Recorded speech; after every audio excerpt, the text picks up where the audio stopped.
Welcome दोस्तों Indian माँ की ना एक ही सपना होता है, अपने बेटे को काबिल बनाना। पर प्यार से नहीं, ताने मार के, डायलॉग घुसा के कहते हैं।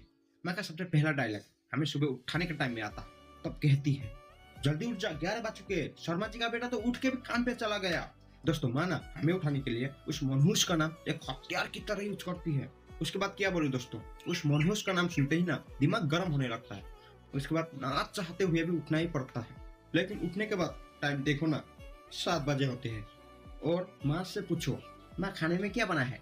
उसके बाद दूसरा डायलॉग आता है, वो बना है उसको खा ले, अच्छा नहीं लगा तो खुद बना के खा।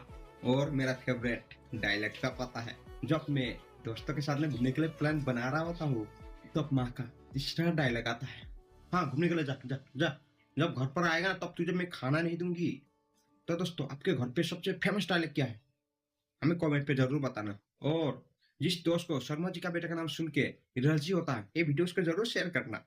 तो मिलता है नेक्स्ट वीडियो में, तब तक के लिए